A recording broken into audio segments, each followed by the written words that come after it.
మత్తు దిగితే గానీ నీకు అర్థం కాదురా. పెద్ద చిన్న లేకుండా ఏమిట్రా మాటలు? మర్యాదగా పిలిచినప్పుడు రాకుండా తాగి చందనాలాడతావా? ముందు వాడి నెత్తిన 4 బకెట్లు నీళ్లు గుమ్మరించండి. ఎవరా నీకు తాతయ్య? నీకు వరుసలు కూడా గుర్తున్నాయా? ఉంటే ఇలాగనట్టు ప్రవర్తించది ఏంటి? నన్నే పోరా అంటున్నారా?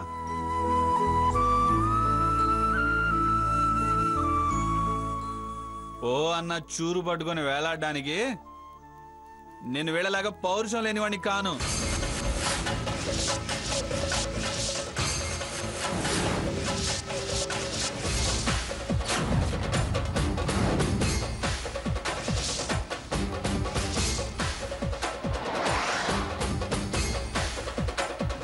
జీవోనెత్తురు లేనివాడిని అంతకన్నా గాను. పోతాను. ఒక్క నిమిషం కూడా ఇంట్లో ఉండను. ఉండనుగాక ఉండను. చూడు, తప్పు చేసింది కాక ఇంకా ఎందుకలా మాట్లాడుతున్నావు? కామ్గా నీ రూమ్ కి నువ్వు వెళ్ళు. బావా పద. పోవే. ఎవడే నీకు బావా? బావా నీకు గౌరవం ఉంటే వచ్చేయ్, నాతో పాటు వచ్చేవే.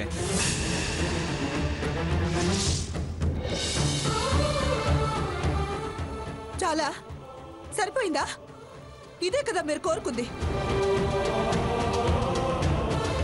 అందరూ కలిసి వాడి చిత్రం వచ్చేసి చివరికి వాడిని తాగుబోతం చేశారు. ఆఖరికి వాడి ఇంట్లో ఉండనని బయటకు వెళ్లే పరిస్థితి తీసుకొచ్చారు. ఆనందించండి, అందరూ సంతోషంగా ఉండండి. నా కొడుకు లేని ఇంట్లో నాకు మాత్రం పనే ఉంది. పదర వెళ్దాం. అర్థం లేకుండా మాట్లాడకు లక్ష్మి. వాడిని ఇంట్లో ఉండద్దని ఎవరూ అనలేదు. ఈ పరిస్థితి వాడికై వాడు తెచ్చుకున్నదే.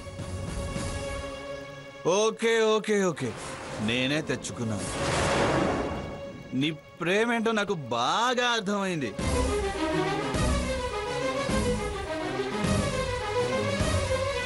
నేనన్న మాటను పట్టుకొని నాది తప్పు అంటున్నావు, కానీ వాడు నా మీద చేయి చేసుకోవడం మాత్రం తప్పనలేదు.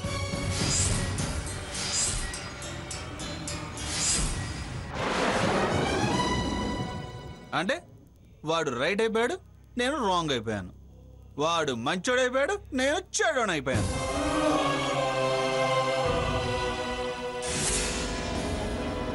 ఓకే, మంచోళ్ళు అనుకునే మీరంతా ఇక్కడే ఉండండి.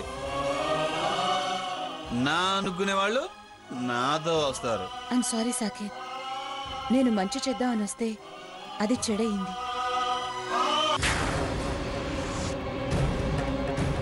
నన్ను వెళ్ళమన్నారని నువ్వు బయటికి వెళ్ళటం ఏంటి?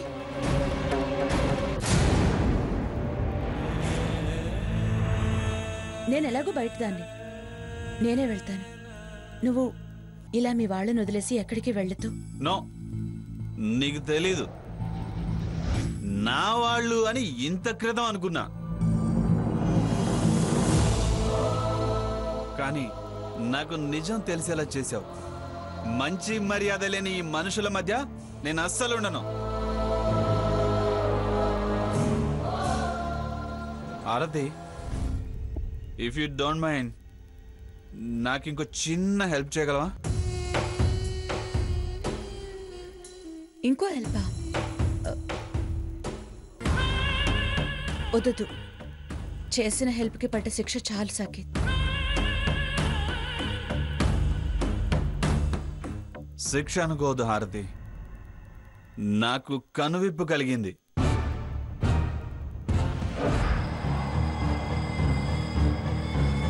ప్లీజ్, నేను నడకుండానే ఓ సాయం చేసిన దానివి, అడిగితే చేయవా?